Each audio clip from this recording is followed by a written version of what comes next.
Bonjour à toutes et à tous, c'est ravi de vous retrouver. Alors évidemment, on en entend tous les jours parler, mais finalement, c'est pas forcément ce que c'est. P comme PIB. Et oui, le fameux produit intérieur brut. Alors on en a tous entendu parler là aussi, mais est-ce qu'on a creusé vraiment ce que c'était? Alors en fait, c'est très simple, hein. Le produit intérieur brut, c'est la richesse qu'on crée dans un pays chaque année. Alors, il y a en fait trois définitions possibles, trois façons de comptabiliser ce PIB, qui correspondent d'ailleurs à trois visions du monde, en quelque sorte. Donc, première définition, première vision du monde, la vision en termes d'offres, en termes de production. Ben oui, le PIB, c'est en fait la somme des valeurs ajoutées. Qu'est-ce que ce sont ces valeurs ajoutées? Eh bien, ce sont simplement la valeur de la production moins la valeur des consommations intermédiaires. Ce qu'on met dans le cycle de production pour obtenir le produit fini. Donc c'est cette différence de valeur, donc encore une fois, l'input, consommation intermédiaire, donc ce qu'on a mis pour obtenir le fameux produit, donc la production, la différence entre les deux, c'est ce qu'on appelle la valeur ajoutée. Donc toute la richesse qu'on va créer dans un pays, chaque année, c'est la somme de ces valeurs ajoutées.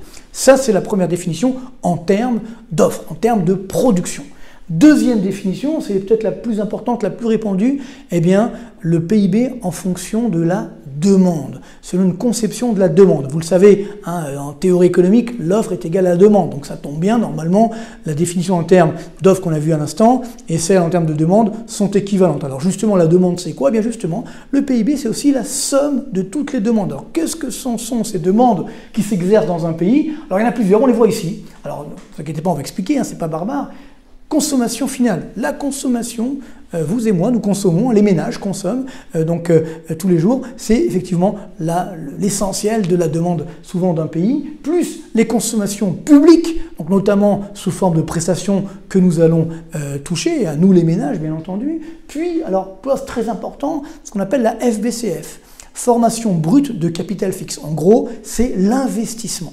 Capital fixe, ça veut dire que ça reste, effectivement. Mais donc là, on a plusieurs, types d'investissements. Il y a bien sûr l'investissement des entreprises, c'est souvent le plus important, parce que c'est celui qui génère ce qu'on appelle un effet d'entraînement, un cercle vertueux. Quand j'investis, je crée des emplois. Quand je crée des emplois, je distribue des revenus. Donc, je génère de la consommation. Vous voyez, donc d'où l'importance de l'investissement, ce qu'on appelle le cercle vertueux de croissance. Donc, investissement des entreprises. L'investissement des ménages, ce qu'on appelle l'investissement logement, dans l'immobilier, là où nous logeons. Et troisième type d'investissement, l'État qui investit, donc l'investissement public sur les routes, etc. Quand je dis l'État, c'est les administrations publiques au sens large, évidemment. Donc, ce qui permet au total d'avoir l'ensemble de l'investissement. Ensuite, on a ce qu'on appelle la variation de stock, c'est-à-dire ce qu'on a produit mais qu'on n'a pas encore vendu, mais il y a quand même une demande, du moins on espère qu'elle va arriver. Donc c'est ce qu'on appelle cette variation de stock. Donc, alors des fois elle est positive, si j'ai trop produit par rapport à ce que j'ai vendu, puis des fois elle est négative, c'est-à-dire que justement j'écoule, mes stocks. Et enfin, il y a deux postes. Un positif, ce sont les exportations. Mais oui, les exportations, en fait, c'est la demande extérieure qui m'est adressée. Oui, mais les produits qui ont été faits, ils ont été faits chez moi. D'ailleurs, c'est les produits et également les services. Donc, comme ils ont été faits ici, et que je les exporte ensuite, eh bien, c'est introduit dans le PIB, dans ce qui est intérieur, donc dans la richesse qui est faite chez nous, dans la demande qui est faite chez nous. Et puis, à l'inverse, eh bien, j'enlève les importations. Oui, parce que les importations, c'est vrai que c'est une demande qui est consommée ici, mais qui est faite à l'étranger, c'est-à-dire la production est faite à l'étranger. D'ailleurs, pourquoi très souvent, quand on mise trop sur la consommation, c'est bien, mais attention, si je prends le cas de la France, par exemple, aujourd'hui, quand on achète, vous et moi, quand on augmente notre consommation de 100 €, eh bien sur 100 €, il y a déjà à peu près 25-30 € qui vont être épargnés, et puis surtout, sur les 70 € restants, il y aura seulement 35 € de produits faits en France. Donc vous voyez que si on mise tout sur la consommation, on perd une grosse partie, et en épargne du moins, et également en importation. Donc bon, ça c'est effectivement ce qui fait que les importations, c'est important bien sûr, mais globalement, là aussi ça vient retirer au PIB, ça vient retirer à la croissance. Pour faire simple, quand les importations augmentent, eh bien c'est une contribution qui est négative par rapport au PIB, par rapport à la croissance donc, de ce PIB. Et donc ça c'est la deuxième définition. Troisième définition, on termine avec peut-être la plus importante des conceptions, celle du revenu. Et oui, le PIB c'est aussi la somme des revenus. Alors normalement là aussi, offre égale demande égale revenu. Donc les revenus c'est quoi? Il y a deux types, deux grands types de revenus.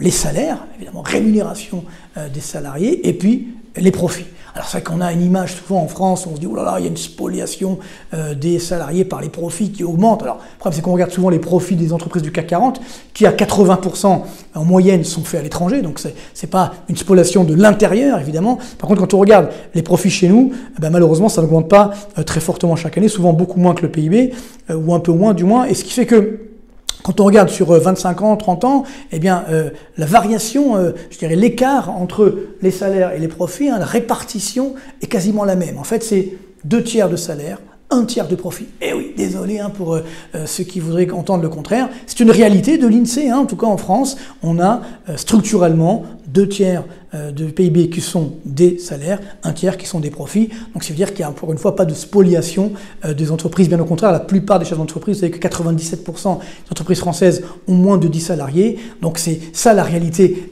économique de la France. Donc il n'y a pas du tout, je dirais, de valeur qui disparaît. L'important bien sûr, ça serait d'avoir plus d'entreprises profitables en France pour distribuer davantage de salaires. Voilà. Tout le cercle vertueux est là. Alors pour terminer, je vous ai fait quelques chiffres quand même pour avoir un ordre de grandeur en 2019, donc avant bien sûr le Covid-19. 86 500 milliards de dollars de PIB mondial, donc si on qui se répartit évidemment en première puissance, ce sont les États-Unis, la Chine, ensuite on a le Japon, la zone euro 13 300 milliards et la France qui est quand même en deçà du Royaume-Uni. On est la 7e puissance mondiale, c'est mieux que rien, mais on était 5e il y a quelques temps, 2700 milliards de dollars, évidemment c'est pas en euros, donc ce qui fait que globalement on a une réalité française qui certes est positive, mais qu'on peut encore, bien entendu, améliorer. Voilà pour le PIB, à très bientôt pour d'autres définitions.